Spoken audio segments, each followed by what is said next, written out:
Hey YouTube, and welcome back to my channel.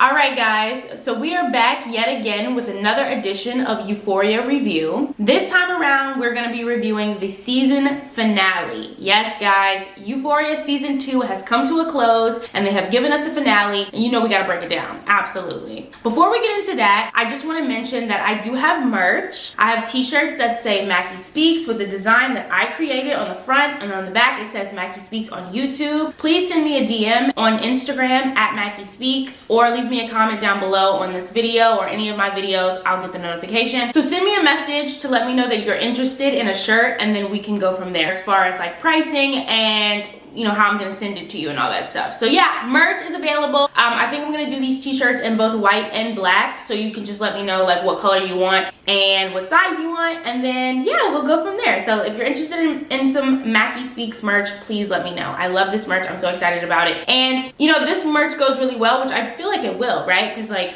we love each other here and this merch is popping. I want to make more merch too, like, you know, just like keep coming up with new designs, maybe do stuff like with quotes on, like quotes that I say for my videos that I find funny because I'm hilarious. Put those on shirts, and yeah, we'll go from there. Maybe hoodies, ooh, you know, maybe two-piece sets. Stop playing with me, okay? We'll have to see. But yeah, let me know right now if you're interested in merch, either on this video or on my in my Instagram DMs. Slide in my DMs and let me know you want some merch. Okay? So now, without further ado, let's get into season 2 finale. Euphoria, baby. Okay, so you know that if you've been watching my Euphoria review series, you know I got my handy dandy notebook, and you're joining me for the first time. Hi, welcome. We are breaking down the episode. We have notes, we have video clips to talk about this. So if you haven't seen this episode yet, you're in luck, because girl, we're gonna break it down. We're gonna go step by step. I'm gonna give you my thoughts, my opinions, and I'll also show what it is that I'm talking about, because I'm so, what's the word I'm looking for?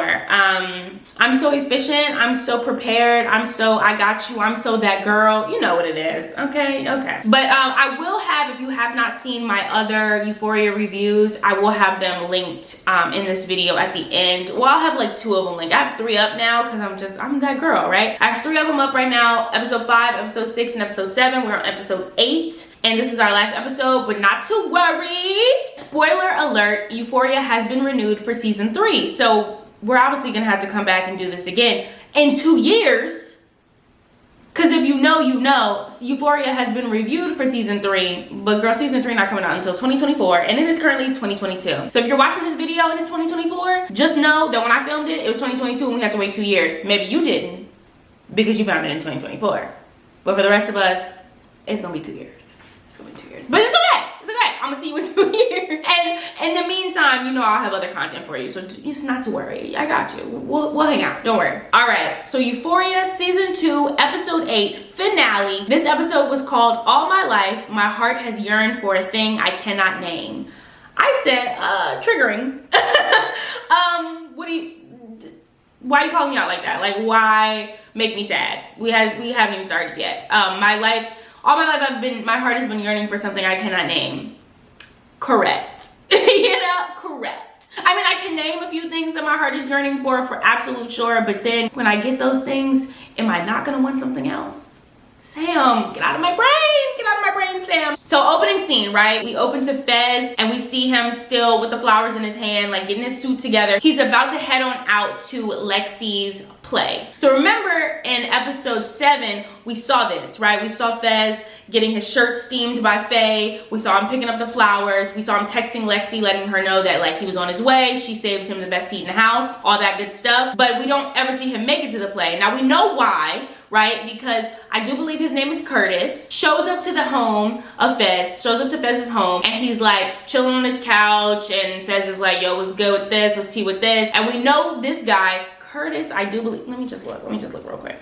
Wow, so good that I checked, because his name is Custer. I want to say a big shout out to Mars Soul. We've been running it in the comments under my videos about the Euphoria reviews, and you told me that his name was Custer. I had to literally check your comment. So thank you so much for letting me know, because I'm calling this man Curtis and I would have done that the rest of the video. So shout out to you. Back to what I was saying. We see Fez, he's about to go to the play, but he's a little delayed because Custer, Faye's boyfriend, is now on his couch. Now, why is he on his couch, right? Now, we remember back in episode, I do believe 5. Is it 5? It's either 5 or 6, where Custer comes to Fez's home. Why am I trying to make Fez so proper? Comes to the home of Fez. Comes to Fez's home, and he talks to Faye outside in the pouring rain. He's letting her know that he's cooperating with the police, and that basically he's about to set Fez up. Like, he needs to get the tea on Fez. He needs to get Fez to confess to some crimes in order to fulfill his end of the deal with the police, okay? He's shady, he's the ops, okay? Fez doesn't know this, right, at this point. I'm guessing at this point Fez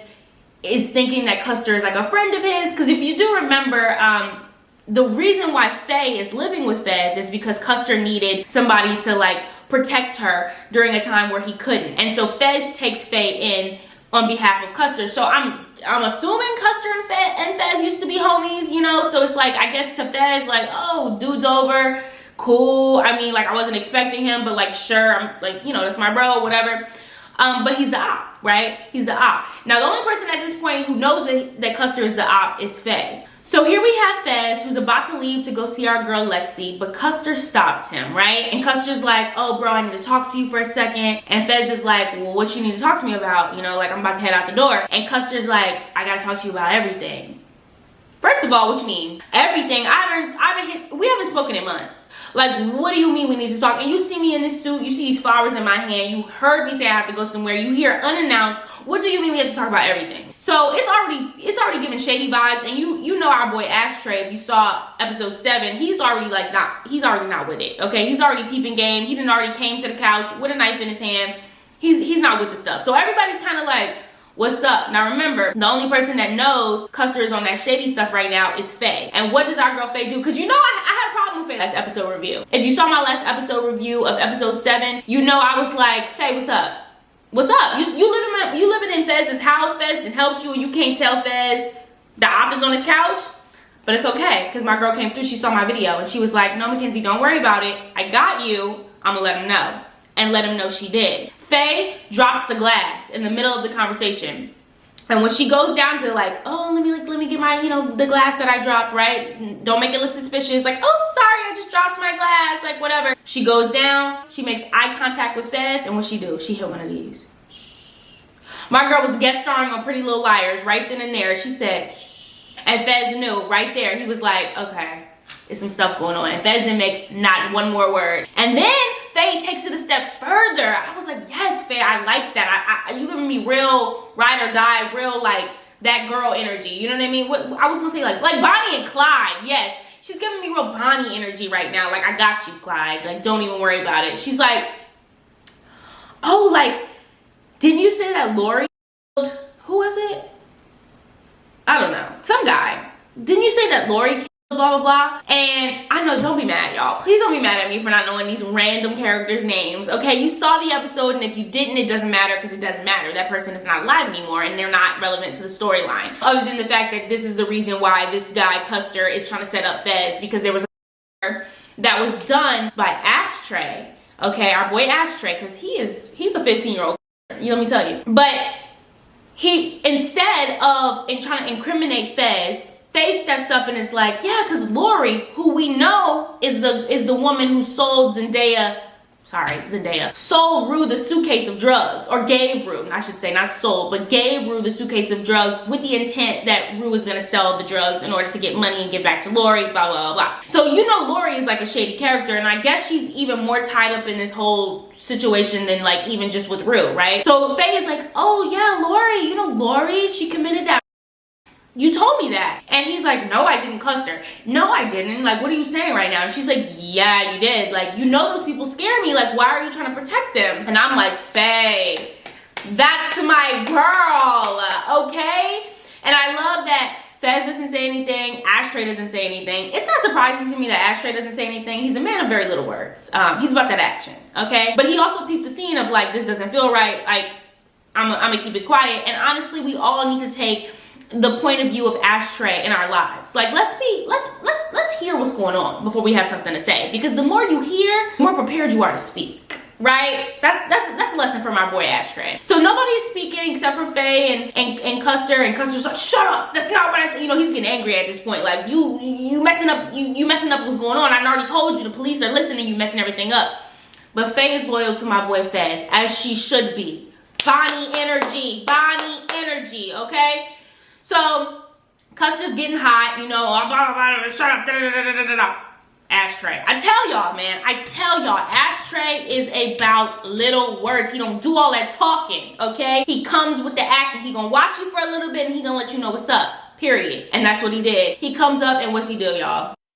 Custer in the neck. Just ruthless with it. No talking, no, just out of here. You know, Custer didn't see it coming. Cause what? He leaning over the back of the couch. Like over the back of the couch, you know, he didn't even see my boy coming. My boy just moves in silence. Okay, I love it. Love to see it. The only thing I will say though about that scene, because at this point we all know the police, they listening. Well, this is an iPhone. When are they not? Right? But they're listening. And instead of Fez staying quiet like he has been, because you know my girl Faye says, you know, and Ashtray, you know, he don't do that talking, so we don't have to worry about him. Fez threw me off though, because he was like, Ash, no, like, because he sees Ash about to like Custer, and he keeps saying his name. I was like, Fez, babe, the police are listening. Okay, they're listening, and you didn't just incriminated my boy Ash. Shut your mouth, you know. Okay, so that's it. That was all Custer had to say. That was all he was allowed to say, because you know he's dead after that. Well, actually no, he struggles a little bit, and Fez goes over there and like covers his mouth. I said, Fez, now you want to be quiet. Now you want everybody to be quiet. And I understand he wanted to cover Custer's mouth because the police are listening and he doesn't want them to know that he's in there dying. I get that. But like, you just incriminated my boy Ash. Because if the police are listening, which we know that they know at least something happened with somebody in this house named Ash. Because you're, Ash, no! And then nobody's talking anymore. Shut your mouth, Fez.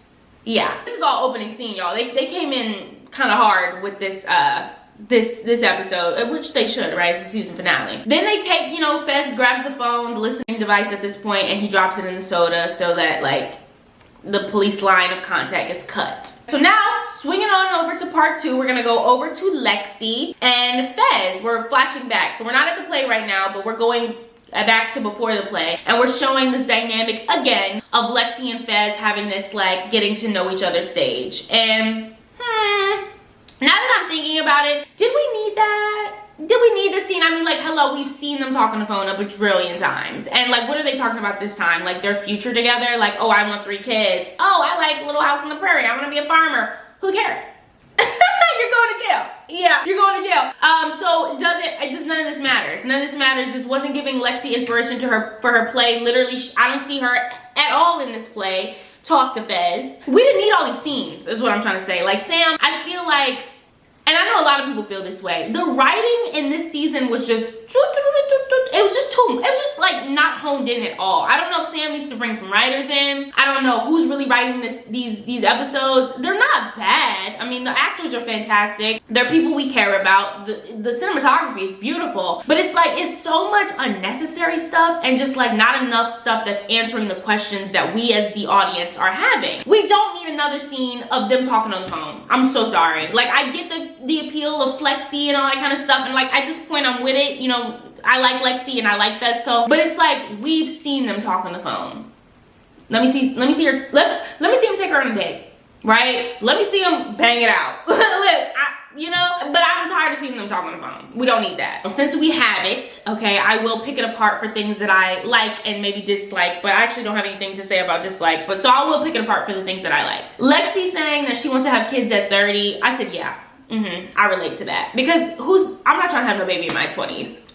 I'm just not. Not because it's bad to have a baby in your 20s. So if you have a baby and you're in your 20s, or you had a baby when you were in your 20s, or if you had a baby before your 20s, that's fine. There's nothing wrong with that. I'm just saying, for me personally, like, I don't want to have a baby in my 20s. Like, I want to be in my 20s. I want to like go places that I want to go. I want to travel. I don't want to have to think about a sitter. Also, I have a master's degree in social work, so I understand the importance of being really in your child's life, in your child's face, in that early stage of development, that 0 to 5.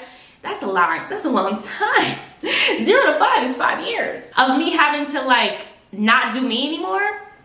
It's just not for me. And I felt Lexi on that. You know, it's giving real Rihanna energy. Rihanna's like, what, 32, 33, something like that. Whatever her real age is, I'll put it on the screen. And now she's having her first kid. Like, that's the energy I'm on. Like, let me have my fun. Let me get a little cute, a little wild. I'm still gonna be cute and stuff when I have a baby. But it's like, let me just do my thing right now. And then we'll bring a baby into this world where, like, mama can look at that baby and be like, I'm so excited to hang out with you. Why? Because I did a lot of stuff already. So, yeah. No tea, no shade again to anybody who has had a baby in their 20s or before. It's just not for me or for Lexi, and I agreed with her on that. Also, I liked Fez saying he doesn't want to Google the scraps of a person that he's interested in. You know, he wants to peel back the layers. I said, okay, Fez, come with that smooth talk. We know you don't have social media because you're a criminal, but I like how you switched it for us. I like how you gave us a spin on the angle. I'm just not on social media because I don't want people to know about me. I'm not trying to Google the scraps. I'm trying to get to know you on a real level. And Lexi's like, well, why would you want to spend time getting to know somebody that you don't have anything in common with? Lexi, babe, I would have known that once I'm getting to know them. That's the point of getting to know them. Get off that social media so you can peel back those layers.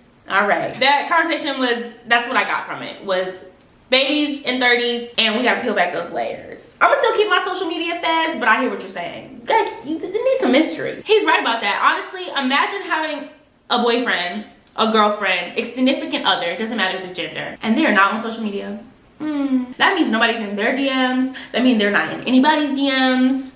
Not to say that, like, if you have a person that any of this is gonna happen, but isn't it great to know that it's not? Like, you just know for sure. Nobody's following your man, your girl, whoever, nobody's following them. And there's this discussion on Twitter, I don't know if it's on you guys' timelines, about putting people's significant others in your close friends. I don't know who's doing that, but you should be ashamed of yourself, and when we find you, you're blocked. Simple. But just imagine not having to think about that, because, you know, you got a Fezco and he's trying to peel back your layers. Period.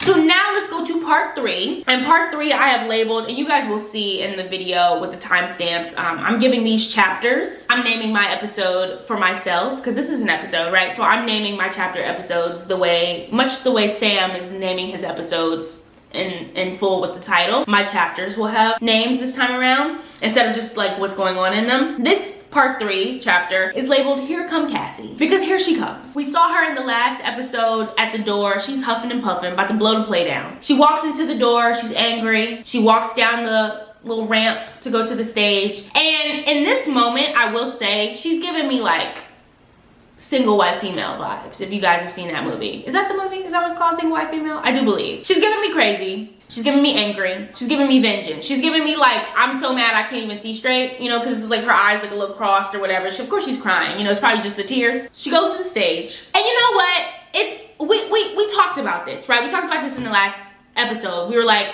is she gonna ruin Lexi's play? And how predictable, and I guess, yeah, that makes sense for it to be predictable. Like, what else would she have done? I mean, was she gonna like be Carrie from Carrie and like turn into like telekinesis and like everyone? Maybe, perhaps. But Sam said, no, we're gonna take a literal approach here, and what you think she's gonna do, she's actually gonna do. And she goes to the stage to ruin Lexi's play. That made me so sad, actually. Even though like I said, I expected it, and, you know, we do want to see her turn up, like I said in my last review. It made me so sad because Lexi has worked so hard on this play. And we've seen through her dramatization of her life, she doesn't have a lot of things that she's proud of or that she has put herself in. She doesn't have the lives that the people that she's portraying in this play have had. This is her thing. And here comes Cassie, who has had all the things.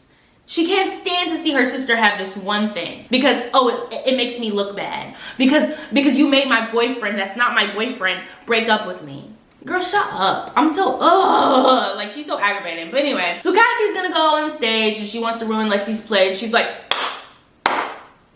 Lexi, the clap was lackluster, if you ask me. It was offbeat. I think we needed to run it again. And it didn't incite anything, you know? It had a bunch of people stop and look and be like, what is going on with this crazy girl and why is she crying? Okay. So we see Cassie now confront Lexi, or she hasn't really confronted Lexi yet at this point because Lexi's backstage and she just is just making a mockery out of herself and out of like all the hard work that these students have put into this play by just saying things like, oh, like what is this? Look at these knockoffs and blah blah blah blah. Girl, it's a play. Like, they're supposed, would you want to be in it? Like, I don't understand what you mean knockoffs. Like, oh, these fake people that are us. That's what a play is. So thank you. That's what I felt about her whole speech. If you guys saw it, you know what I'm talking about. Her whole speech, she didn't bring up really any points. What, are you upset? Again, this is not about you. Like, that's the only thing she brought up was that she was upset. Not that like the play was harmful to anyone, not that the play portrayed anybody in the wrong light, like the play was a lie or anything like that. She had no points. So I was like, what are you doing? Like, this is boring, this is unnecessary. You're not accomplishing anything right now. Then she has that whole notion of like, oh, does this make me the villain? Okay, I'll be the villain. And then proceeds to be the victim. Oh, mom, it isn't fair. Because, you know, the mom runs on the stage and she's like, Cassie, let's go home. Like, this is uncalled for. Like, you know, all that stuff, like trying to talk her down. And she's like, no, mom, it isn't fair. Like, why does she get to dramatize my life? Even though people may not have even known it was her life. She doesn't mention your name. She's playing Grace, not Lexi. So it's like, some people may not even have put it together that this was you. And even if they did, so what? Are they gonna beat you up? If anything, you got clout off this. Like, now you can walk through the school like, yeah, that's right, I was in the play. That was my life up there. It was your life up there? Oh no, because you're not relevant enough for your life to be up there. That's my sister. Everybody who loved that play, that's my sister, period. We live in the same house. She's a genius, I'm a genius. Bad bitch all day. You know what I mean? But that's not the approach she took. She started feeling herself. Oh, Lexi, are we gonna get to the scene where I steal Jake from Marta? When'd you do that? When'd you do that? They were broken up, right? That's what you claim. That's what you keep wanting to go on. They were not in a relationship. So if they're not in a relationship, how'd you steal him? So which is it? Did you steal him or were they not in a relationship? Let me tell you this. It's neither. You a side piece and he don't even have a main piece. That's really some tea right there. He don't even have a girlfriend and don't want people to know he go with you. That's tea, okay? He not popping out with you until he knows it's gonna make his other girl mad. Till she know about you and she's in her feelings about it, he wanna just rub it in her face again because he's a terrible person. Not because he wanted to be seen with you. So when did you steal Jake from Marta? I'm just wondering. And I just felt like so bad for Lexi through this whole entire part because, you know, you see her, she's like, please stop, please stop, please stop, please stop, please stop. I just felt so bad. I'm like, your sister is pleading with you, looking you in your eyes, sister to sister, the same young woman who has consoled you throughout your life because you've been crying since the day you were born. And you're gonna ruin her play, the one thing that she has to be proud of? And then you don't even have a point. You don't even have nothing to go on, and you're not even turning up for real. Tear the play up if you so bad. Tear it up. Throw stuff around. And what the audience made her look stupid too. Somebody's like, show me your boobs in the audience. Yeah, because that's what you do. Cass, that's what you do. Then when she made that insensitive comment about like, oh, Lexi's life is so hard. I know people get in Afghanistan. Women get in Afghanistan. Who wrote, did somebody write that in the script? See, that's why I go again about the writing on this show. Like, you mean to tell me Gia has no storyline this entire season, but you can say some insensitive stuff about Afghanistan? I ain't like that, you know? That was just like something I felt like did not need to be said. Then we have Maddie, our girl Maddie. She jumps in from the audience and she's basically telling everyone that Cassie, but she's using the names of the people in the play because my girl has class. And she's gonna keep Lexi in the forefront. This is Lexi's play, so let's keep it with Lexi's characters. Cassie is not about you, babe. And she tells the audience that Cassie stole Jake from Marta when Marta was talking to Hallie, I believe is who plays Cassie, about getting back together with Jake. Nate, you know, Jake. You know, Cassie's up there like, how many times do I have to say this? They were not together. And somebody in the audience asked Maddie, like, why would Hallie do that to Marta? And Maddie responds like, oh, cause Hallie's a and here comes Cassie, I am not a you're the That was like probably my favorite part of the whole debacle was Maddie in the audience being like, That was hard. Maddie did not like her doing too much on that stage, because then we see Cassie attack the girl who's playing her in the play, because I guess the girl was like, girl, get off the stage, like we gotta keep doing these scenes. And she came out with a scene that was very sensitive to Miss Cassie girl. They start fighting and Maddie's like, absolutely not. This girl has lost her stuff, her mind. She needs to be taken down. And Maddie takes off them shoes. She runs up on that stage and she starts trying to fight Cassie. Now, let's talk about this fight.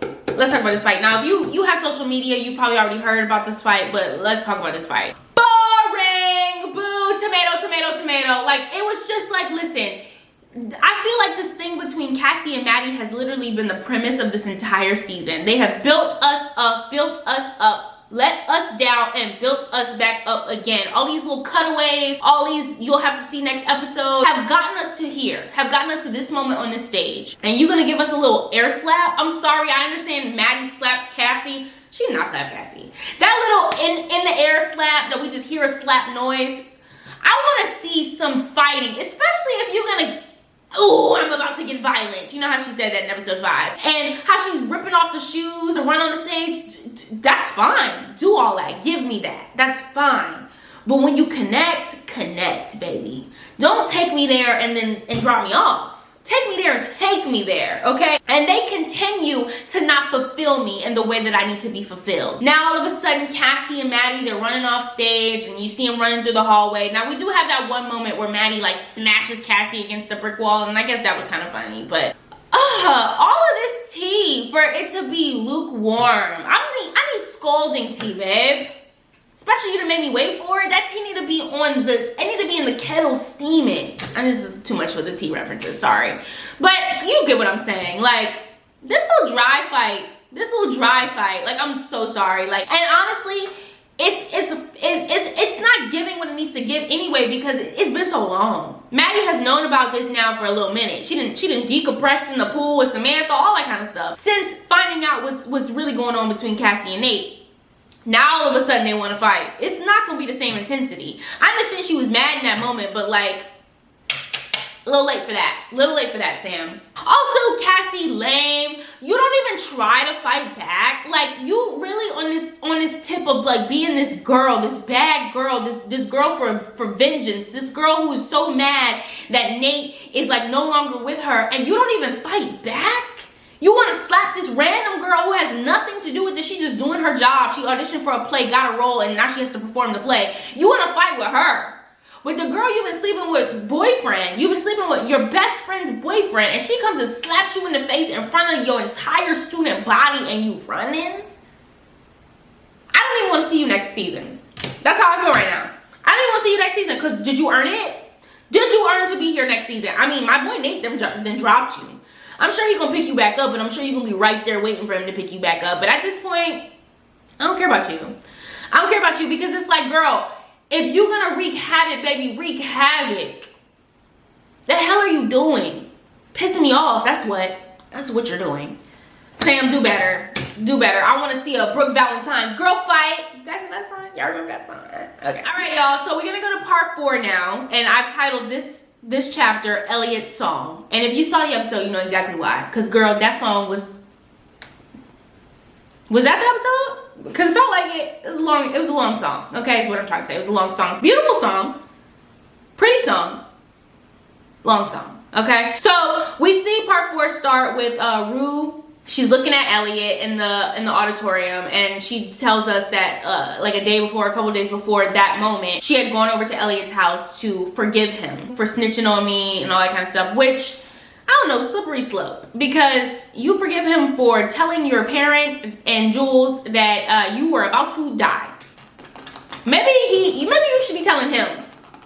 Thank you. Well, she does. But, like, I was like, I guess you need to forgive him because he betrayed your trust. And also, I get it. Okay, let me take all that back. Because I do understand, like, here's somebody doing the exact same thing with you, and then they go snitch on you for it. So I understand why she needed to, like, forgive him. Because it's like, bro, we was in this together. Why you gonna sell me out? So, yeah, okay, I get it. She did need to forgive him. But it's like, under the circumstances, I feel like he needed to do that. I don't know.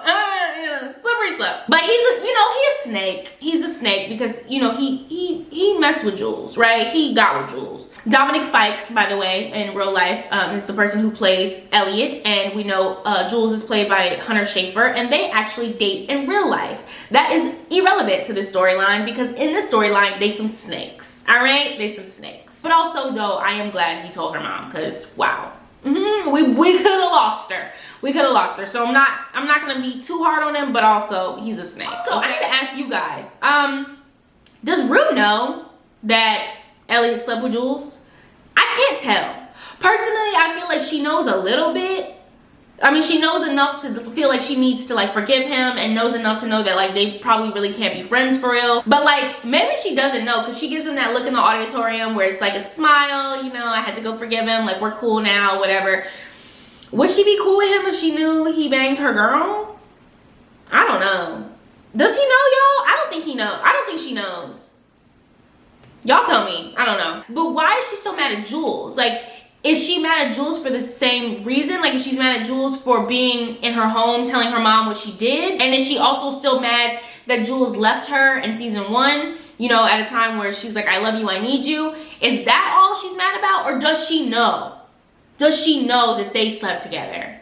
That's unclear to me. Maybe you guys can help me out in the comments below about that. I'm not too sure. Fun fact about Elliot's song, it was written by Labyrinth, I believe is how you say the name. I believe this person or this band is the composer for like the music that you see on the show. I believe like that notorious song that you hear that is associated with Euphoria is written or composed by Labyrinth. I believe I'm saying it correct.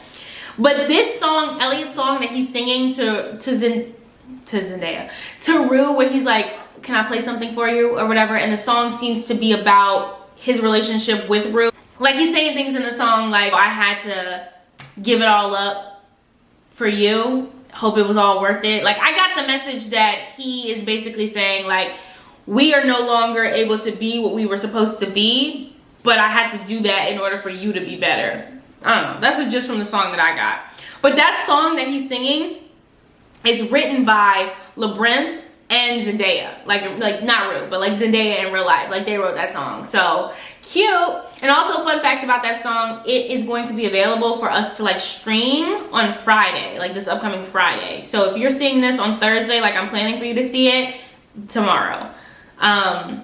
But yeah, so if you didn't hear enough of him singing that song for like a good 5-7 minutes in the episode and you need to hear more, you can go stream it. Okay, yeah. I thought it was cool knowing that Zendaya helped write that song because it kind of makes sense to see her crying or like tearing up while he's playing the song. And I understand she's acting and like she's emotional at what the message of the song is, but you can tell probably she drew from the emotion that she had writing the song in order to have that composure come across during that scene. So Zendaya is just, she is multifaceted in this show. I feel like this show is pushing her to different lengths. Not to say she wasn't creative before or songwriting before, because I know she had a singing career for a little bit. Fun fact, she has a song with my boyfriend. You tell me who it is. You tell me who it is. But I just feel like this show is like pushing her to be more creative, to have her hand in different outlets and giving her the ability to really show what she has, like full circle. So it's cool. It's cool to see that. But I did write, just a little note, that when he was like, I gave you away or whatever, he's like, see, now I don't remember the tune of it. I would have to literally pull it up to know that I'm singing the right tune. But he was like, I gave you away, I gave you away, I hope it was worth it in the end. I don't know, I don't remember the tune, okay? I don't remember the tune of the song, but I know that he said, I wrote a little note that I was like, I wanted to hear him say like, I gave you away. Like I wanted to hear, like, I gave you away. So moving on now to part 5, and I titled this section The Show Goes On. Okay, so now we're back to the play, or we're back in the play element. So now we've dealt with the catastrophe that was Cassie, and not what she did, just her herself is the catastrophe. And we see the stage manager. Please don't be mad at me, I do not know the stage manager's name, but I do know that she's so cute. We see her going and looking for Lexi. She finds Lexi, defeated, feeling defeated, sitting on the floor somewhere backstage, and can I just say the small note right here? This girl's voice, this stage manager's voice is so calming. She has this like little light, girlish, childish whisper for a voice. And it's giving very much ASMR. If you guys listen to ASMR at all, like I'm sure you got all the tingles from hearing her talk like I did, because I love ASMR. And she's just so supportive. Like I love positive ASMR videos, like where they're like giving you personal attention and telling you that you're great and everything's gonna be okay. And she was serving me that, okay? And she was so funny, like, art should be dangerous. Like, it could have been worse. Could have been boring. You know, she was giving me like real supportive, good stage manager energy. Like I felt like she was fulfilling her role to Lexi as like her right-hand man, and I believed her, you know? And Lexi needs that. We all need that. We all need a stage manager in our lives. Sorry, I don't know her name. She's beautiful though. Loved, okay, in the same section, loved to see Rue in the audience like Lexi, and then everybody's like, Lexi. I was like, Rue, baby, I love you. Like, I love seeing her so supportive.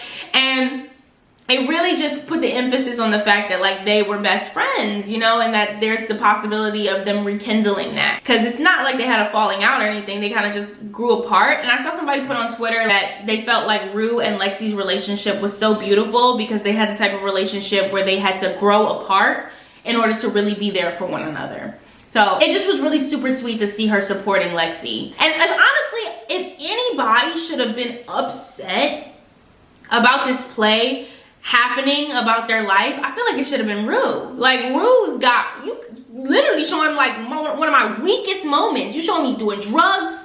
You showing me at my dad's funeral. You know what I'm saying? Like, you're showing me in such a sensitive, vulnerable light. And I'm speaking for her, but like I'm still able to be like Lexi and support you. So you just know Cassie is just on some others. Like she's just so weak. Like her part of the play wasn't even nothing. Her sister, you're my, like that's it. I said you were hot and accomplished and beautiful. That must have been so hard for you to stomach, you know? Rue is sitting here watching her dad die again, and we already know how she feels about that, as anybody would feel.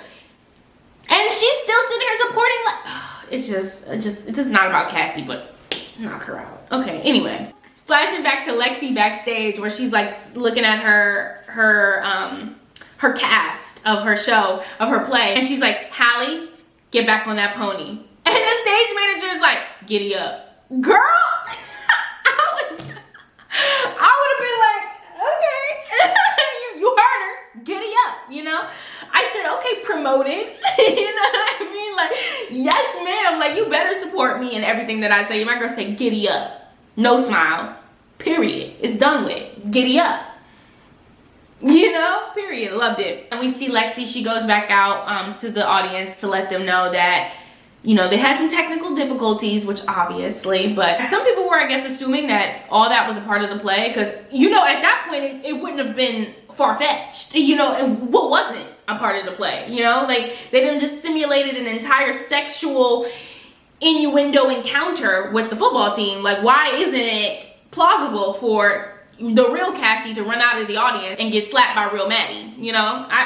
So she has to go out there and clear it up. And then she tells everybody that Fez basically gave her the advice that sometimes people need to get their feelings hurt. Like, it'll be okay. And then she dedicates the entire play to Fez, which is beautiful, but it's also really sad because Fez, as we know, is somewhere at the same time fighting for his life, fighting for his family's life. And now, with that being said, we're going to go right now into part 6. So part 6, I have labeled, I love you, brother. And if you've seen the episode, you know why. Fez says this exact line to Ash, because as we know, in the opening scene, we see Ash commit this Custer. Now, regardless of the fact that we as the audience feel like he did the absolute right thing, that's still something that's gonna get him in trouble, gonna get everybody in the home in trouble. So Fez is coming up with this plan of like, I'm gonna take the fall for it, I'm gonna hold the knife, you go wash your hands, you go outside and you surrender, which I don't know at that point what he was gonna be surrendering to. I guess maybe to the that Custer had already said occurred by somebody in his household, so maybe that's what Fez wanted him to go cop to. But Fez was like, you're not going down for this, like, I got you, you know? And I just, because, you know, he's like, I love you, brother. Like, putting their heads together, I love you, brother. And, yeah. It's so sad. And as you know, if you've been on social media and then you have had this episode spoiled for you, then you know this. I love you, brother. Like, this is so sad. It's so sad. But Ash, my boy, is a soldier, man, and he's so noble. I feel like he's like, no, this is my thing. Like, you're not gonna go down for something. I did this, you know? He's like a kid, and he's like got more heart in him than like probably most adults, you know? It's crazy. And he doesn't say anything because, you know, he's a man of very little words. He's about that action like we talked about. He has like literally no lines in this entire episode, but still managed to convey so much. Like, I believe he's mad. I believe he's in despair. I believe he's content, you know, like all these different phases of feeling. And he doesn't say one thing. Cat, my boy Ashtray gonna have to give you some lessons because it don't seem like you're gonna get to say too much from here on out. So maybe you need to go run it with Ashtray, the actor who plays Ashtray, in order to get some real conveyance of silent theater. I feel like Ash really was like, it's set it off time. You know what I'm talking about. You seen Set It Off? You know Queen Latifah, how she had that moment where she's like, yo, this is it. This is the end. Ash had his Set It Off moment of like, yo, this is it. And so we see him go and grab all these guns, and he goes to the bathroom and he loads up the bathtub. Well, before he does that, he has to argue with Fez because Fez is like, no, Ash, like, you want to die, like, da-da-da. My boy still don't say nothing. He's just, you know, tearing up a little bit, you know, because, you know, real G's gotta cry sometimes. He's tearing up a little bit because he know what it's come down to, you know, and he's like, nah, like, I gotta do this. Like, without saying it, he's like, I gotta do this. And he headbutts Fez with the close himself in the bathroom, lock the door. He gets in that tub, which, by the way, I thought was very smart because the way when he's in the tub, well, I'm getting ahead of myself. But, you know, just to theorize, if you're laying in something and somebody's into the bathroom, it's more likely like the are gonna go like over you rather than like through you if he was standing up. So I was like, he's so intelligent, you know? Now, in the midst of this, the writers of Euphoria thought it would be proactive to flash to Nate somewhere with a gun, about to go do some Nate stuff. Like, we're literally dealing with noble people that we care about. Like, I don't care about Nate right now. But, you know, the writers of Euphoria, they love a little pop-in. They love a little here, a little there, a little back, a little forth, you know? So we gotta go see Nate. So that's actually what we're gonna go do now. We leave Ashtray, you know, he's ready, he's in wait. Fez is trying to get him to come out the door. Faye's somewhere like... Which, no tea, no shade to Faye, but, you know, how was she helping? Helped before, so, you know, we're not gonna take that from her. But, like, girl... I don't know. And Nate is on his way, we see, to go visit his dad. He's got a gun. When doesn't he have a gun, right? Like, when is he not loading a gun to not do nothing with it? We see Nate driving fast to go visit Cal at Cal's construction site. And I do believe this is the place where he takes Cassie that one night and he, like, has sex with her. So, super romantic. We love this place. I put in here, Cal is living the dream in his warehouse because we see Cal got his little boy toys. We see Cal got his little girls, you know what I mean? Like, Cal is, like, drinking beer. He in there not thinking about the fact that he got children or a wife or a life. Just like, this is what I do now. I also put on here, speaking of drinking beer, that pan over to the beer when Nate comes in and he like gets himself a drink and you see like the Natural Light case. I said Natural Light better get that promo. Natural Light have better signed a check to Euphoria that said, put my brand on screen. Thank you very much. I say, get your coin, Natural Light. Give that coin, Natural Light. So Nate starts dropping Cal's secrets in front of everybody about the fact that he likes to have sex with prostitutes, hookers, people that he shouldn't be on camera. And then we get the info that he has seen these tapes or found these tapes at a young age, and that made him kind of like nervous or scared of his dad and have these like nightmares where his dad is doing that same thing to him. So that explains in the last episode when we thought that, or at least I thought, that some terrible stuff had happened between Nate's dad, Cal, and Nate. I guess, and I don't want to speak too forward because we really don't know, but I would assume from this point now that we've got that situation cleared up and it was more about a nightmare rather than reality. Nate is talking and the stuff that he was saying was just making me so uncomfortable. Like, I could just only imagine being a person like in that scene. Like, let's just say this was real life and somebody came and started dropping bombs like this. Like, I'm not the type of person that would be like, ooh, this is tea. I would be like, that, I'm so uncomfortable. Like, I'm so uncomfortable. I really feel like I'm like an empathic person, so I feel like I feel things for other people, or I feel like what other people are feeling, and like in that moment I would be feeling for Cal and I would be like, I am so embarrassed. Like, I was embarrassed watching it. Like, it just was like uncomfortable for me. They're talking and Cal apologizes and he's just like, I was a terrible dad for you, like I wasn't there for you. And Nate is like, yo, it's too late, which I get, you know. As much as like you want to see happiness between the father and the son, you want to see their relationship elevate to a better space, yo, it's a little late for that. Like, dude is like really about to graduate high school in either this year or next year.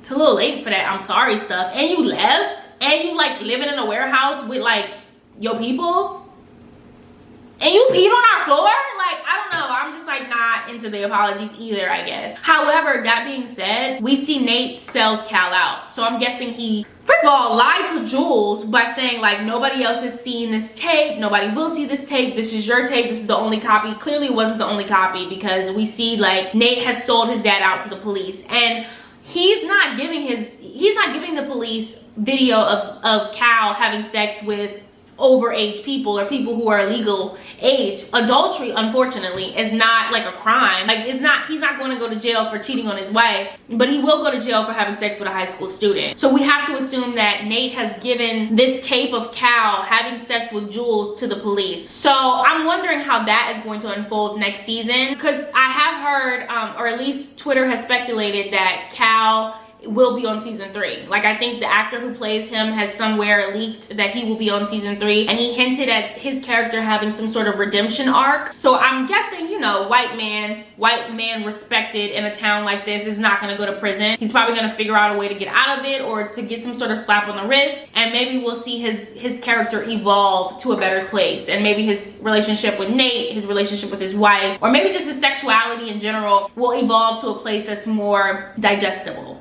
Right? That's all I can say for that, because I don't really know. Personally though, what I can say about this scene is that, like, while I understand the frustration and the anger, I don't know that I would have taken the same approach. Me just knowing myself, like, that's my dad, you know, like putting myself in Nate's shoes, like, that's my dad. Like, I don't know that I would have been able to do that, especially since it's not like he raped Jules. Well, I guess he did, because like Jules is underage, so she's not of age to consent to something like that. So I guess it still would be regardless, but it wasn't like a forced situation. Like, you know, Jules went there like willingly, you know, and she lied about her age. Just, if you really think about it, it's like carnal knowledge, right? And that's a crime where a person is having, you know, inappropriate conversations or interactions with someone that's underage, but because they don't know that they're underage, which I feel like is a slippery slope, because it's like some of these people do be looking overage and like do have credentials to show that they're that age. So it's like, I don't know, that's, again, and that might lead to why Cal gets like a slap on the wrist next season, because it's like, well, carnal knowledge, like, you thought she was of age, you met her on a site that said she was of age, yada yada yada, that kind of thing, right? I don't know.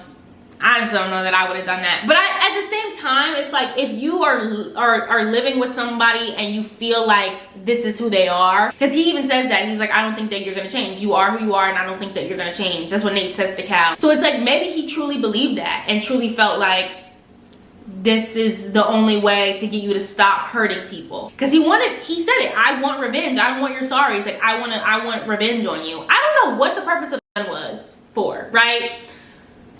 Because like, dude wasn't fighting him, wasn't intimidating him in any way.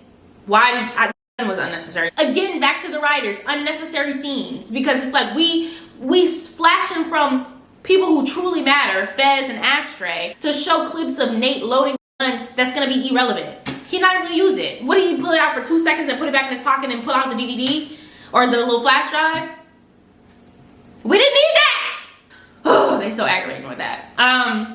I mean, I love the show, don't get me wrong. Sam, you're great. If you ever like see this video and you want to put me in anything, I'd be happy to come do that. But it's like, come on now, like let's let's think about the people watching, you know? Nate's an oddball, and I understand why he's an oddball. Like, he's been raised by oddballs, like, who didn't love each other and who had just all this animosity in this house growing up and hiding who they truly are. So I get it, but it's like, I don't know. I just feel like I probably would have taken that approach. And also, we know he's taking the approach because he's angry, not because he wants to see better for Jules or for anybody that his father interacts with. He's just personally like wants revenge. So not my favorite thing. Nate's not my favorite person, but neither is Cal. So I digress. I guess we will have to see what happens with those two in season 3. Moving on to part 7. I call part 7, and you will see here on YouTube, ash to ash, dust to dust. Because as you know, that's like what people say, like, I don't know, when people die or when people have like negative experiences, people get canceled, anything like of that sort, it's like ash to ash, dust to dust. And you know, his name's Ash, so it's a nice little play on words. You're welcome everyone. Yes, you're welcome. I don't have a lot to say about this scene, other than it was crazy. I'm sure it took a long time to shoot. I'm sure it took a lot of money to shoot and a lot of effort to shoot, but it was crazy. You know, it was very Set It Off, if you guys have seen Set It Off, with just the idea of shooting back at the cops while they shoot at you, and it's just like whoever died first, and you know it's probably gonna be the solo guy shooting at a bunch of people in gear with guns, you know? I hated to see Fez get hurt. I hated to see Fez, because it's like he's hurt on multiple levels. He's hurt now because he has a wound, and he's hurt because his brother is in there, like, gonna get hurt, gonna die. It was very, very hard to watch. And I was really stressed for Ash, because as the viewer, you know how this ends, and me, who had it spoiled for me by just like opening somebody's opening somebody's Instagram story, I had this whole entire moment ruined for me. But even then, I still was like, I'm stressed out. Like, this is awful, you know? But okay, like, let's just pause really quick for just a little bit of comedic relief. I know grandma not in this house. Did y'all see that grandma? Oh my gosh, like, it's like a literal out in the hallway, and grandma just in the bed, like, hello? You say something? I mean, she's passed out, but like, she might as well just be like, everybody okay? Like, I was like, I know grandma not in this house. So then we see, you know, the fire stops, or the fire stops, and they go and they open the bathroom door, and they see Ash. He's laying on the ground, and it's like, well, he's down. He's down, guys. I knew in that moment, I was like, he is not down. He looking a little too peaceful to be gone. You know what I mean? I was like, he is not gone. And then sure enough, we see Ash like raise up, and he gets one last shot. He shoots the officer, and the officer falls to the ground. So I don't know if he was the officer or if he just wounded him, but we see Ash get that shot in. And then all of a sudden, you see the little red dot go up on Ash's body, and then the camera pans over to Fez, and then we hear a body fall. To that, I have a few things to say. One, they didn't have to shoot him. They didn't have to shoot him. I mean, look, he's down. He's not an officer, yes, but it's like, I feel like they could have easily, like, maybe shot him in the leg or something like that, or you know, incapacitated him in some way in order to go over there and arrest him, you know? Now, that brings me to my second point. We don't know that Ash is dead. I know everybody's like RIP to Ash all over Twitter and social media, like, oh, he went out like a real one and all this kind of stuff. We don't know that he is dead. And I think that they did that purposefully by panning over to look at Fez and having him be shot in that moment. I don't know that he's dead. Do you know? I mean, he could be, right? I mean, we did see like the light go like literally to his forehead. So if you think about getting shot like smack in the forehead, like, it seems like you'd be gone, but we don't know. Sam has created the space by having that cutaway to Fez that really opens the possibility to anything he wants. If he sees Twitter and social media going hard for Ash, he could easily bring Ash back and be like, and have Ash show up in the next season with like a wound to the shoulder. And he's like, yeah, man, they shot me. I thought they were gonna, and Fez could be like, yeah, man, I thought they were gonna take you out. I saw that dot on your forehead, and then they panned over to your shoulder. I just was so relieved, you know? Because look, we saw Fez. Fez said, no! Like, he didn't do any of that. I'm sorry, I'm really fast. We didn't see Fez, like, no, or like have any kind of like explanation that would show us or make us believe that Ash is dead. If anything, he was like kind of peaceful. Like, he was like, and he looked away. That could have been, okay, good, he's all right. I don't know. we'll have to see, but I feel like everybody's just jumping to these conclusions, and I feel like that's purposeful to get you talking, and then boom, here come Ashtray next season. That's all I'm saying. All right, guys, so let's go to the last and final part of the season finale, as well as the last and final part of Euphoria review season 2 here on this channel, and that is part 8, and I've called this section finishing the play. So now we go back to the play, we're back in the auditorium, and we see this scene of Rue's dad's funeral. I just have to say this with all due respect to my girl Rue, to the writers and creators of this show, to everybody that is in these scenes. I am so tired of being at this funeral. Are y'all not tired of being at this funeral? Because I am tired of being at this. We are at this funeral every episode. Every episode, Rue got to get up there and cry reading this letter. And I get it. It is sad and it is true and it is real. But I'm sick. I'm sick of it. Show me some scenes of Rue and her dad hanging out. If you want to talk about her dad so bad. You know? Show me some more scenes of Rue and Lexi being friends. I don't want to be at this funeral anymore.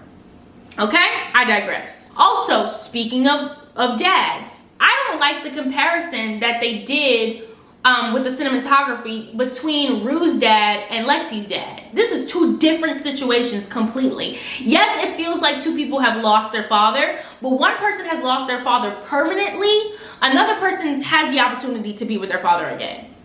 Regardless if he gets it together or not, like, they can go see him, they can call him, they know he's alive somewhere. You know what I mean? I just don't like that. I didn't feel like that's fair. I guess they were trying to do this dramatization to support the line that we hear later where Lexi's mom is like, you know, you've had to take care of everybody your entire life. They wanted to show the struggle of her having to like support Cassie through their father's detriment. They wanted to show her supporting Rue through her own detriment, as well as like through the detriment of her father. So they wanted to show these three scenes of like supporting Lexi, supporting Rue, and supporting Rue again, you know? Just so that they could have that line make sense. You've had to support everybody your entire life, and like now I guess you need support yourself. But like, I don't like that. I don't know. I just didn't like that comparison. So then we see Rue later on, after we get through all that, we see Rue call Lexi to say, I loved your play, right? Beautiful scene. Love to see that whole connection. I seriously wanted her to like, I don't know what's wrong with me, but like in that moment where she's like, oh, can I come over to the house? When Rue's like, can I come over to your house, Lexi, and like, you know, talk to you, whatever. I don't know why I wanted them to like kiss. I don't know. That's just me. I don't know why I wanted them to like be together. It would have made no sense. And also I would not have wanted them to like date or anything in real life or like next season or anything like that. Not real life, but like next season, I would not have wanted no relationship between Rue and Lexi. But in that moment, watching it, I was like, are they gonna kiss? Are they gonna cuddle? You know, something. I don't know, but no, none of that happened. They did cuddle a little bit, but it was more from like sympathy, like empathy, like I love you, you're my friend, I miss you, I'm sorry, like that kind of thing. But then it's in the play. Watching it, I was like, wait a minute, is the play over? Because you literally, we hear Rue saying like, I loved your play, I thought it was really beautiful. And then this moment is in the play, like after she goes to the house and they like have this cuddle moment, that's in the play. We see it dramatized on stage. I was like, wait, did it happen or didn't it happen? So now I'm under the conclusion that this was something that Lexi hopes happens. Like she hopes Rue is to call her and say, I loved your play, which then also makes it kind of weird too, because now it's like, so the characters know that they're in a play. Like, I don't know, it's just so much to wrap your brain around, and I guess it's a small detail that's not really important, but I don't know if that's like purposeful, like it's purposeful confusion, or if it's like we just write what we want to write and we don't run it by anybody. we just shoot it. I don't know. I'm not really sure, but I know that confused me. I was like, did this happen? Or what? So then we pan over from the play and we go to the girls' bathroom. We see Cassie, Kat, and Maddie in the bathroom after the aftermath of the fight. And don't worry, you will not hear Kat talk this episode. You don't have to worry about that if that's what you were thinking. Like, oh my goodness, is she gonna speak? No, she will not. I'm just gonna pan over her and go right over to Maddie. And then they have the dialogue between Cassie and Maddie where Cassie's like, you know what's crazy? Nate broke up with me before I even went on the stage. And Maddie's like, oh, don't worry, it's just the beginning. And you know what? In that moment, I felt a couple things. I felt, one, why are you talking to each other? Like, is it settled? Are we friends again? Like, if that's the case, boo. You know, like, nothing happened for y'all to be, like, forgiving one another. No. Also, I thought Cassie looks disheveled AF, right? She looks a mess. But also, I felt when Maddie said, don't worry, this is just the beginning, I feel like she loved that. I feel like there was a big part of her, majority of her, all of her, that felt like, oh, okay, so he's probably gonna call me again. Girl, boo, boring. You can totally tell she's ready for that back and forth energy. She is like, Nate, rock me like a rocking horse, baby. Come in and come out. I don't care. I love you forever. I saw people speculating on social media that they think next season Cassie might end up pregnant for Nate. Boo. If that's what they do, boring. Tomato, tomato, tomato. Like, sorry, I don't like that. Like, I mean, that's so predictable. That's so on brand. That's so regular. That's so obvious. Like, don't do that. I don't want her to be pregnant. Like, let's have her, like, either boss up or let's have her, like, really hit rock bottom, you know? Like, I don't want to see her, like, have a baby or, like, because people were saying she had an abortion before. I don't even remember that. But I guess she had, like, gotten pregnant and got rid of it. Maybe with McKay. She probably got pregnant with McKay. And people were like, oh, this time she's going to get pregnant and it's going to be for Nate. And she, like, is so obsessed with Nate, she's going to keep it. Boring. What is she gonna be, a pregnant teen at school? That's a whole different show. Like, I don't care. Like, I don't want to see that. But we'll see, I guess. I don't know. Let me know what you think about that. You think Cassie's gonna be pregnant for Nate next season? I guess. So then we leave the bathroom with the girlies and we go back to the auditorium. We see people clearing out. The play is over. It was beautiful. It was wonderful. Lexi is a genius. And we see Rue, she's kind of sitting behind, I guess, taking it all in, you know, it's just reminiscing and what she just saw.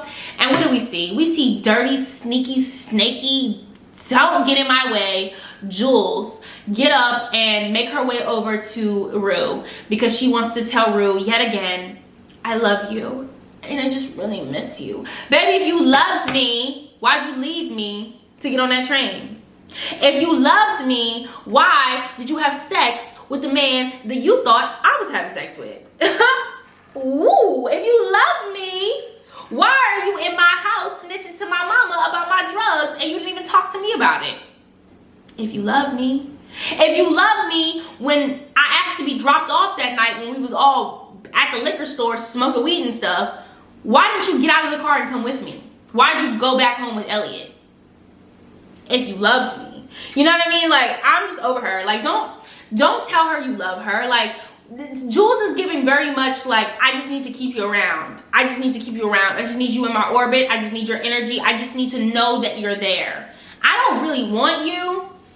I'm gonna go do what I want to do because I'm selfish and I'm gonna just do whatever I want to do regardless. But it's like, I need to know that if I wanted to come to you, I could. And the fact that we're not talking right now leaves me in this gray area of like, I don't know if we're together. I don't know if you actually really like me. I don't know if you really rock with me that way. And that makes me uncomfortable. That makes me feel like I don't have everybody at my disposal. You gotta watch people like Jules, okay? That person that is gonna just treat you terribly and then thinks that they can just come back in with a little I love you, a little let's start over, you know? That's toxicity and you don't need that, okay? And what does our girl Rue do? Through that clarity of being sober, she's able to recognize, yo, this ain't it. And she hit her with a little forehead kiss, which was very cute. I wrote that down. I was like, I think the goodbye kiss was really cute. But it was also kind of toxic on her behalf. I feel like she was like, thanks for the memories, but I'm off this. You know, she hit her, I don't know, I felt like that's some stuff like Future would have done. Like, let me give you a little forehead kiss and let me let you go. All right, be good, be safe, you know? Very, very, I'm good, love, and joy. You know, you get me? It was like very that energy. I was like, I'm gonna use that. I'm gonna use a little forehead kiss and be like, but I'm off this. Okay, thank you. But I love Rue. I love seeing Rue after she gave her a little forehead kiss with the I'm off this. She didn't even look back. I said, yes, girl, you better teach us how to let go, okay? She didn't even look back. She walked out that door, didn't even, no. She didn't even have time for the look back. You crying? I didn't see it. I didn't know because I didn't see it. I kept tunnel vision toward my future. I love to see it for her. So now the episode is wrapping up and we see Rue taking her final steps through the school, and we hear her voiceover tell us that she remained clean throughout the school year, so that's amazing. My first thought though, when I heard her say I remained clean for the rest of the school year, I was like, and then what? And then what? For the rest of the school year, beautiful, and then what? And then also it made me think, like, how far in the future is she talking? Like, are we gonna see, is this show gonna end with her like being an adult somewhere and like rehashing the story to like maybe her kids, like on some How I Met Your Mother type stuff? I wonder. Because also, and then what? And then what'd you do? We see Rue walk out of the school, and again, it's still the voiceover. She's talking about how she remembers Ali's advice about wanting to be a good person, or like the idea of being a good person being enough to motivate you to try to be a good person. And I like that, but I also want you as the viewer to know there's no try. We do or we don't. So be a good person. Don't try to be a good person. You be a good person. Take those steps. Like our girl Ruru is remaining clean throughout the school year, but then what else? You know, I guess we'll have to wait and see. But, you know, cutting off the toxicity lines, no more Jules, hopefully. I guess we'll have to see next season. But yeah, do the steps. Like, make the steps. Don't try to do the steps. Do the steps, you know? We hear the song come on of, I believe it's called I Tried or I'm Tired. It's one of those two. I'll put the correct name on the screen. But fun fact, that is actually Zendaya singing that. Beautiful voice. Literally, when I hear it come on, I have to like pause it because it's so like grabs my heart so bad, and I don't even know why. I don't allow it to play long enough for me to associate it with a memory or an emotion. I just cut it off because I'm like, I don't like the way I feel when I hear this song. Beautiful though, but that's why I'm like, it's too beautiful. I can't even hear it, you know? But guys, that is the end of season 2. Sorry if you were wearing headphones. I'm sorry. But that is the end of this episode. Also making it the end of the season. Season 2 of Euphoria is a wrap. Ladies and gentlemen, what are your thoughts? What did you think about this season in its entirety? Personally, myself, I feel like it's a little all over the place. Like I said last episode, I feel like we just got to, with episode 7, an episode that had a point, an actual reasoning for every character being and doing the things that they were doing. It was a lot of like non-cohesion. It was a lot of stuff that was built up to no avail. Like it was built up with no conclusion. I feel like the things that we did get conclusions for were very lackluster, very anticlimactic with a lot of things. Like the fight between Maddie and Cassie, boring. Any situation where Nate had a gun, boring. I mean, the situation where he had the gun with Maddie was awful, but still, like, it was unnecessary, you know what I mean? Like, I feel like if he would have just been like, give me the tape, like she probably would have given him the tape, you know? Oh, the scene with Samantha and the camera, all to show us what? Nothing. All to show us that she just like was watching Maddie in order to give her the dress. Like, I mean, like, they didn't need to pan over to that camera. She could have just been like, I have a feeling you'll like this, you know, and just gave her the dress, you know? I don't think we needed to know she was watching her. That was like, I mean, it makes sense in the long run. Like, I know she wanted the dress because I have the camera in the closet, but it's like, don't pan over and give us this illusion that it's more than that. We'll watch the next season, of course. Love the actors. I'm excited to see where they go with the new season. I'm really hoping that they keep their ear plugged to social media, Twitter, YouTube videos where people do reviews like this, where I do reviews, and they take some of the feedback that's been given and they apply it to the new season, because I know it's not written yet. I know it hasn't been filmed in any way yet. So it's like, there's still time to make this better. Like, you have the country like by the collar, you know, we are very interested in these people and what they're gonna do next. So it's like, I just hope that they do something worth watching. That's my take on the season finale. And that has been my take on the last 4 episodes, 5, 6, 7, 8. Yeah, the last 4 episodes. So if you haven't seen 5, 6, or 7, please check those out, because we did deep dives just like I did here today. I feel like that you will find those also really entertaining, just like you found this one really entertaining. Let me know in the comments what you guys thought about the season finale. Did you like it? Did you not like it? And if so, what did you like about it? What did you not like about it? Like that kind of stuff. You know, give me your tea on it, your description on it, your synopsis on the season finale. Also, I'd like to know your theories for next season. I'd love to know your theories for next season. Where do you see us going? Where do you see these characters going? Cassie, Maddie, Nate, Kat.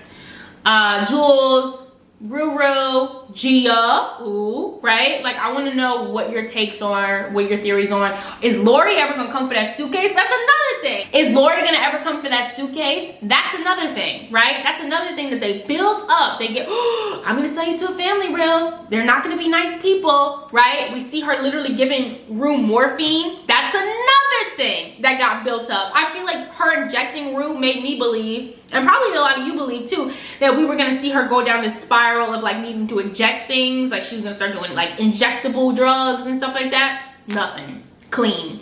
You know what I mean? Listen, I'm happy that she's clean, but it's like, I didn't need that scene then. I didn't need her sneaking out their house. Nobody ever came look for her. They literally had her in a home where the windows were boarded up and all the doors had like locks on them, and nobody came and looked for her. She snuck out. This person that you put to bed in your home after injecting her with drugs, you know she was there when you left, when you went to sleep. You woke up and she's gone and nobody said anything. Season 3 better go hard. Season 3 better be a banger and answer all these questions that we are still left with, you know? And y'all have 2 years to do it, talking about it's not gonna come out until 2024, so it better go hard, okay? Zendaya, it better go hard. No, I'm just kidding. You went very hard this season. You were fantastic. You definitely deserve some sort of award, compensation. We're clapping for you over here on this channel. You were fabulous this season. Absolutely. It's one of those things that it's not the actors, it's the material. They were great. All the actors were fantastic. All of them were great. You know, Zendaya was, but everybody was great, you know? It's just that I hope to see next season what they'll do with better material. I feel like if this is how they acted with like a spotty script, I just can't imagine what they would do with like a solid body of work, you know?